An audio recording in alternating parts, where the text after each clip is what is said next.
everyone, we are the Good Doctors of Abbey Research. I'm Dr. Erin. I'm Dr. Kristen. And welcome to our continuing series of things we think you should watch on streaming services, or in other words, Abbey Research's Cures for Insomnia, or I have the flu, what do I do now? We're here for you. We're a multi-service organization. Guys, we're rivers. We just give and we give and we give. For those of you who have followed our pop culture analysis, you know we've covered shows like The Handmaid's Tale, which we're all still exhausted from, to be quite honest. We just finished up our coverage of Glow, and we're in this weird interim period where in between Glow and the start of Hallmark movie season coming soon at the end of October, and the launch of the third season of The Crown at the end of November. Roach Watch! We're so excited. We have a couple of weeks in the in-between. Mm-hmm. So we've picked a couple of TV shows that are not currently running, that we feel like are really great for just learning a lot of lessons from. Yep. That are applicable both to your life, but we're going to be focusing them more towards things we can learn about our businesses and our professional lives as well. So up first on the dock is one of our favorite shows of all time, The West Wing.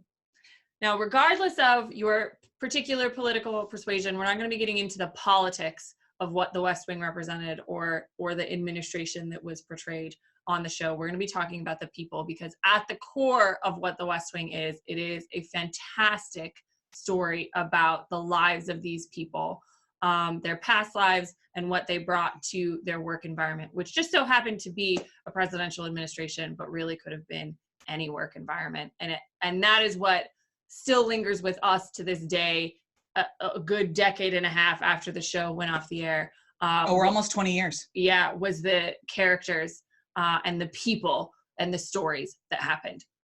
So real quick, if you've never watched West Wing, please know the first two seasons are the best. Yes, very Seasons important. 3 and 4 are middling. Aaron Sorkin, who was writing all the episodes at the time, had a long love affair with psychedelic mushrooms. Very famously, I'm not making that up. It's not a joke. And so he made some choices. And so then NBC asked him to leave the show, and seasons 5, 6, and 7 were run by somebody very different. I personally, as somebody who deeply loves The West Wing, do not acknowledge seasons 5, 6, or 7 in any of my rewatches. And I generally stop after like about 2 episodes into season 3, to be completely frank. I, on the other hand, enjoyed seasons 5, 6, and 7, but enjoyed them very differently. Yeah, they're a different show. Like, yes. They're run by different people. The actors say things where you're like, interesting. So all the lessons that we're talking about today, though, are demonstrated the strongest in the first 2 seasons. Yes. And so that's kind of where we're talking about. The first one, which is the most basic, is that you need a lot of different skill sets on your team. Mm-hmm. So in The West Wing, you've got people who are kind of like policy people. You've got people in charge of speech writing. You have somebody who's the press secretary and therefore is in charge of diplomatically dealing with the American public. And in one particular episode, CJ, the press secretary, has a root canal. And it's a fantastic example of making sure that you have the right person in the right seat. Yes. Which is something we talk about all the time with our business analysis work at Abbey Research. But it's such a great example of it. So CJ is the press secretary. She has to have an emergency root canal, making her unable to do the daily press briefing that happens from the West Wing of the White House, in which she briefs representatives of the national and international press in all of the goings on in the administration and all of the key issues. And it is taken over by the deputy chief of staff. Human bulldog. Joshua Lyman. Which is, if you just think about that, press secretary, deputy chief of staff, very, very different roles, very different skill sets. Your marketing director is out sick, and all of a sudden you're going to put your operations manager in charge of the press announcements. That's what just happened. Yes. And so what ensues is both hilarity and also a great lesson. Josh botches the whole press briefing. Jokingly creates a new policy that they then have to answer about, because you don't ever use sarcasm in press statements. Josh only speaks sarcasm. He only speaks fluent sarcasm. And so a whole host of problems arise from this. And his assumption that the marketing person, in this sense, the PR person, is a lesser role as Yeah. well, was a really key part of this episode, where he just assumed like, oh, it's not hard. It's just talking. I can do that. I can do it. I know all our policies. I write half of them. So I can talk about it, and not understanding the nuances that go into marketing and PR and like social campaigns was also a really important part of it. And so he learns that lesson at the end of the day, that really everyone has their specific roles for a reason, and that CJ Craig has a definitive skill set that makes her exceptionally qualified for her job. So that's a really important reminder that you can pick up from a lot of episodes of The West Wing, but that is one particular example. One of the other main lessons we'd like to talk about, and actually, because we could go on forever, we're going to limit ourselves to these two, is the idea of authentic leadership.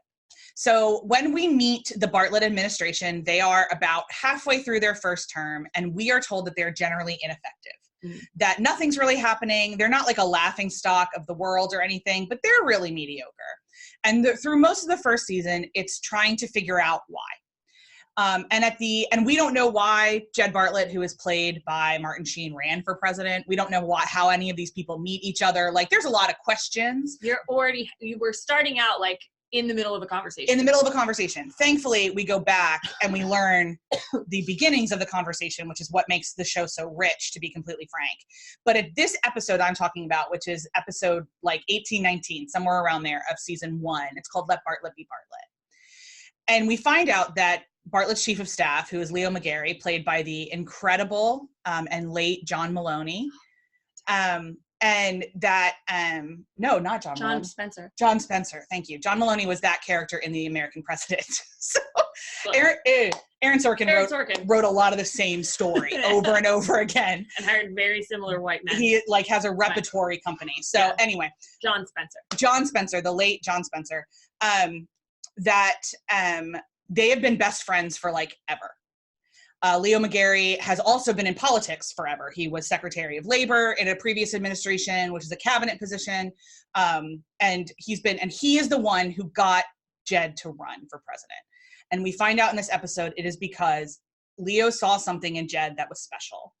His brain is faster than anybody's. His compassion, his wisdom and righteous anger is only matched by his incredible compassion. That he was the man that America needed at that moment. And what Leo has realized is that since he got inaugurated, he has not been Jed Bartlett. They have allowed themselves to be pushed straight to the middle by a whole lot of opinion polls, and they have not been listening to authentically who they were. And we talk about this a lot in our work in Every Research, particularly in ensuring that your vision for your company and your strategy match, and that the language that you have and the goals that you're trying to achieve from that vision to the strategy and the implementation are aligned. Yeah. And when you have misalignment, that's what Let Bartlett Be Bartlett shows you what happens. When you have misalignment, you get mediocrity. Yeah. And we believe in listening to other people and outside voices, but never, ever at the expense of misalignment. That not everyone is ever going to like you. You are not tacos.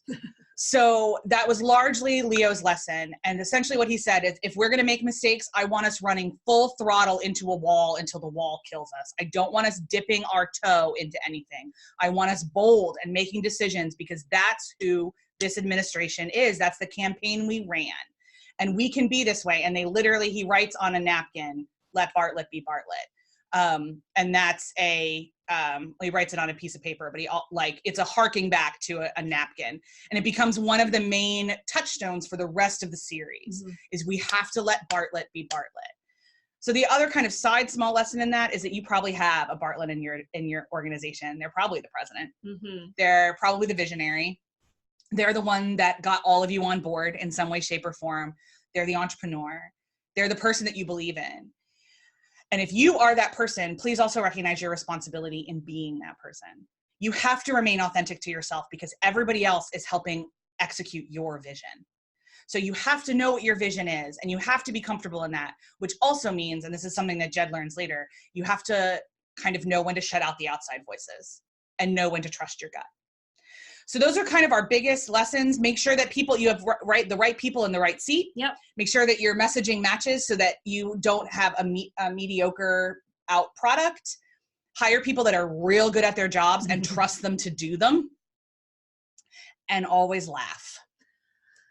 So that is our take on what you can take away from The West Wing. Next week, we'll be back talking about one of my favorite shows of all time, even though it literally just ended a few months ago, Jane the Virgin, and a lot about the importance of telling stories and having different voices in the room and the importance of representation, which is one of our favorite things to talk about here at Abbey Research. So if you're a Jane the Virgin fan, tune in next week.